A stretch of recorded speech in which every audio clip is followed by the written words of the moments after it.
ये Miyazaki Hayao की सबसे डार्क एनिमेटेड फिल्म है। मॉन्स्टर और सड़ता हुआ मांस हर जगह है, यहाँ तक कि दिव्य जानवरों के सिर भी इंसानी आग से बच नहीं पाए और डरावने राक्षसों में बदल गए। ये 1997 की फिल्म प्रिंसेस मोनोनोके है, जिसे मियाज़ाकी का मास्टरपीस माना जाता है। डायरेक्टर मियाज़ाकी खुद इसे अपना आखिरी काम मानते हैं। इसे 560,000 यूजर्स से डॉबान पर जबरदस्त 8.9 रेटिंग मिली है। फिल्म का आर्ट स्टाइल और डिटेल्स आज भी शानदार हैं और इसके सिंबलिज्म को और गहराई से समझने की जरूरत है। आइए प्रिंसेस मोनोनोके के प्लॉट पर फिर से नजर डालते हैं और कुछ पहले अनदेखे डिटेल्स और मेटाफर्स को एक्सप्लोर करते हैं। कहानी एक पुराने जमाने में शुरू होती है, जहां बहुत बड़ी जमीन घने जंगलों से ढकी हुई है। इंसान पक्षियों, जानवरों और चरवाहों के साथ रहते हैं।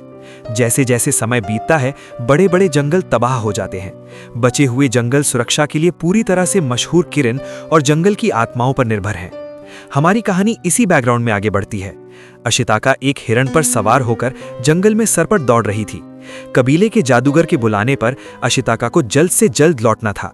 अपने सफर में उसे 3 छोटी लड़कियां मिली, जिन्होंने उसे बताया कि जंगल में कुछ गड़बड़ है। पक्षी और जंगली जानवर गायब हो गए हैं।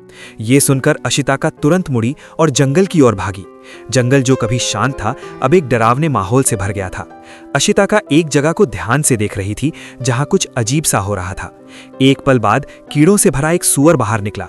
उसकी नजर पीली धुंध के एक टुकड़े पर टिकी थी, जिसने सारे पेड़ पौधों को छिपा दिया था। ये देखकर उसके दादाजी का चेहरा पीला पड़ गया और वे कहने लगे कि ये एक सूअर है जिस पर किसी राक्षस का साया है। हालांकि अशिताका के पास इन बातों पर सोचने का समय नहीं था, क्योंकि सूअर पागलों की तरह कबीले की ओर दौड़ रहा था।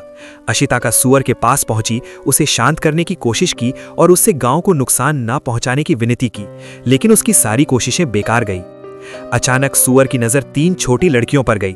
राक्षस को पास आते देख अशिताका ने लड़कियों को बचाने की कोशिश में मजबूरन अपना धनुष और तीर उठाया। अशिताका ने सूअर की आंख में सही निशाना मारा। अचानक सूअर गुस्से में आ गया और उसने अपने अनगिनत टेंटिकल्स छोड़े, जो अशिताका पर झपटे। हालांकि अशिताका बहुत तेज था, लेकिन एक टेंटिकल ने उसका हाथ पकड़ लिया। वो छूटने के लिए लड़ता रहा, खुद को अलग किया और दूसरा तीर चलाया, जो सूअर की दूसरी आंख में लगा। बुरी तरह घायल सूअर